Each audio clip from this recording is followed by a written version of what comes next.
سلام، سروشم. بازی رنک 260 پارتی گیم میخوام بهتون معرفی کنم. البته امروز 27 آبان 1403 هست. بازی آفتویفر کومغاوس به زبان آلمانی، حالا معادل فارسیش میشه فرار از آتش جهنم.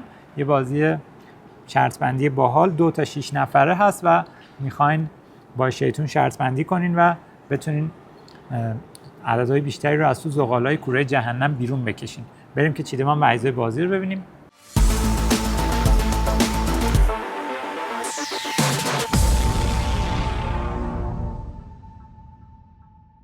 خب اجزای بازی: صفحه بازی که یه کوره جهنم هست، زغالایی که توش قرار گرفته که زغالا رو کامل بهتون معرفی میکنم چیا داخلش هست، و مهره های بازیکن ها که 7 رنگ مختلفه. البته بازی 2 تا 6 نفره هست ولی خب 7 تا مهره داره و اگه دوست دارید میتونید 7 نفره هم بازی کنید، یه مقدار شاید پول کم بیاد. زغال های بازی که یک روی همشون سیاه هست و روی دیگهشون تشکیل شده از اعداد. عددها از 10 داریم تا 100. هر چقدر که رقمش بالاتر میره تعدادش کمتر میشه. حالا من تقریبا همینجوری چیدم. 10 و 20 تا تعدادشون از همه بیشتره، 25 تعدادش یکم کمتره، 50 فقط 5 تا تو بازی هست، 75 3 تا و از توکن 100 فقط 2 تا دونه داریم. 9 تا هم شیطون وسط اینها هست که همه این زغال ها رو به صورت وارونه، طوری که قسمت سیاهش پیدا باشه، وسط کوره جهنم قرار میدیم. و صفحه بازی از شماره 0 داره تا 1600. پول ها از 1000 تایی داریم تا کمترینش که 10 تایی هست. سکه های بازی از 1000 تایی هست تا 10 تایی، 1500 و 200 و 150 و 20 و 10. این کل اجزای بازی هست و چیدمان اولیه بازی هم به این صورته که هر بازیکن یه صدی، یه پنجایی، 2 تا 20 و یه دهی، یعنی معادل 200 سکه دریافت میکنه و بنابراین مهره های بازیکن ها اول بازی روی عدد 200 قرار میگیرن. این عددها دارایی هر بازیکن هست هر لحظه ای از بازی.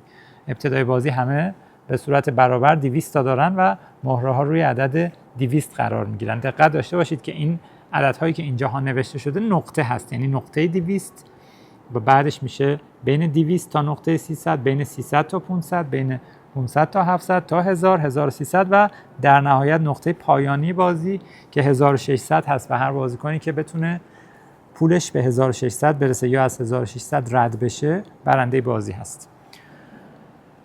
خب بریم روند بازی رو براتون بگم. تمام زغال ها رو به صورت مخلوط، قاطی شده و رندوم توی کوره قرار میدیم. عددها و شیطون ها در کنار هم توی کوره قرار میگیرن.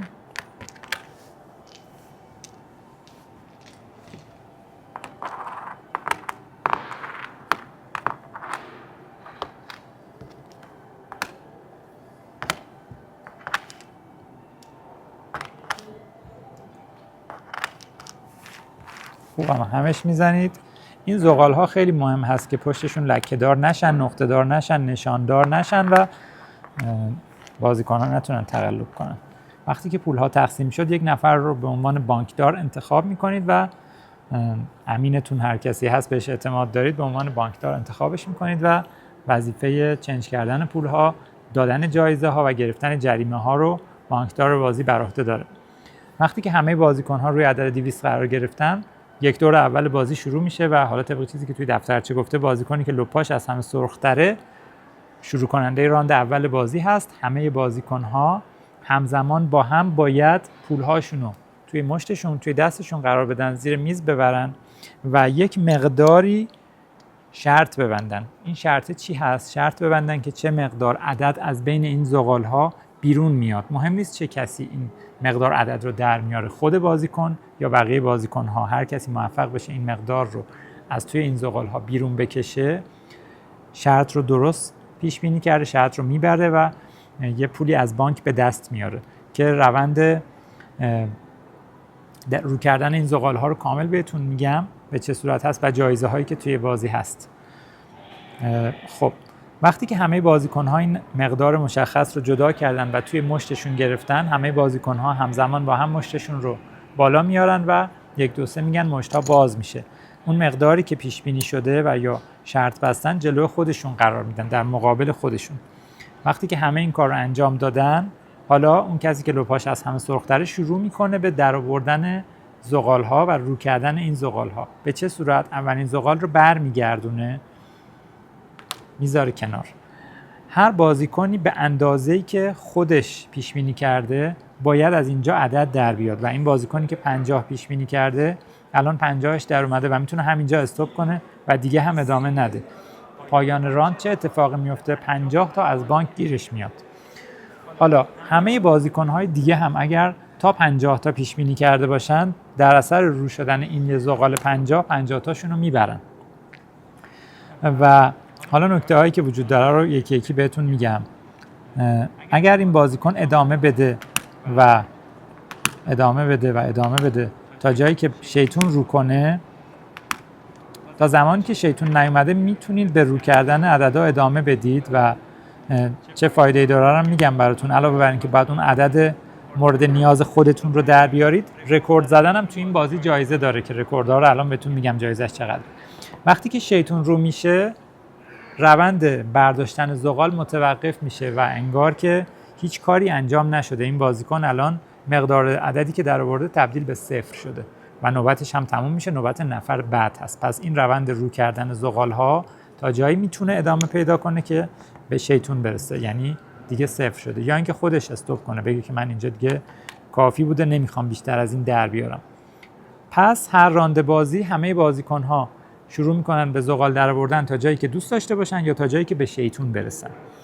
و حالا جایزه ها به چه صورت تقسیم میشه؟ بازیکن هایی که اون مقدار عددی که پیش بینی کردن رو خودشون یا یه بازیکن دیگه در آورده باشن اون مقدار رو از بانک میبرن. اگر یه مقداری پیش بینی کرده باشید که اون عدد رو هیچ کس در نیاورده باشه، اون مقدار رو به بانک تحویل میدید و پولتون رو باختید. حالا چه فایده‌ای داره که شما زغال بیشتری در بیارید، حتی بیشتر از اون مقداری که پیش بینی کردید؟ هر راند بازی 2 تا جایزه وجود داره. برای کسی که بیشترین تعداد زغال رو در آورده باشه بدون شیطون 50 تا جایزه در نظر گرفته شده و برای کسی که بیشترین مجموع عددی رو پیش بینی کرده باشه هم 50 تا دیگه جایزه در نظر گرفته شده. این 2 تا 50 تا جایزه ها ممکنه به یه نفر برسه یا ممکنه به 2 نفر مختلف برسه. ممکنه یه نفر هم تعداد زغالش از همه بیشتر باشه بدون شیطون، هم مجموع عددیش از همه بیشتر باشه و ممکنه هم یه نفر تعداد زغالش زیاد باشه ولی مجموع عددیش مثلا 150 هست، یه نفر با 2 تا زغال 100 رکورد عددی رو زده. 50 تا کسی که بیشترین تعداد زغال رو درآورده میبره و 50 تا مجموع عددی بیشتر میبره. یه جایزه جالبم وجود داره. کسی که شجاع‌تر باشه و هر راند بازی رقم بیشتری رو پیش بینی کنه برای درآوردن و اون عدد در بیاد 2 برابرش از بانک گیرش میاد. یعنی اگر فرض کنیم همه زیر 100 پیش بینی کردن، یه نفر شجاع بوده و گفته 120، اگر 120 تا رو خودش یا یه نفر دیگه در بیاره 240 تا از بانک میبره، جدای از اون 2 تا جایزه 50 تایی که بهتون گفته بودم.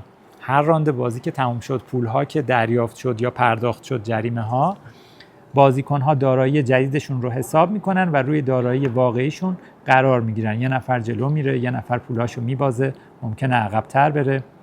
به این ترتیب بازیکن ها مهره هاشون حرکت میکنه و زغال هایی که بیرون اومده پایان راند بر نمیگرده توی کوره مگر اینکه مقدار زغال انقدر کم شده باشه که توی این دایره مشخص شده یه کوره جا شده باشن. اگر این اتفاق افتاد و زغال ها اینجا جا شدن، تمام زغال هایی که بیرون اومدن دوباره برمیگردن داخل کوره و راند بعدی شروع میشه.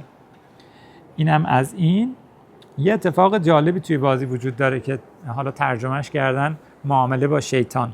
اگر بازیکن‌ها همه وضع مالیشون خوب بشه، جلو برن و یک بازیکن به تنهایی عقب‌تر از بقیه بازیکن‌ها قرار بگیره و داراییش از همه کمتر باشه، توی یک ناحیه مجزا عقب‌تر از همه بازیکن‌ها، توی راند بعدی که بازی برگزار میشه، هر بازیکنی که در حین رو کردن زغال‌ها به شیطون برسه باید 50 تا به این نیازمند بازی کمک کنه. اینم در راستای عدالت اجتماعی هست و برای اینکه اختلاف طبقاتی کم بشه و دارایی بازیکن‌ها بالانس در بیاد.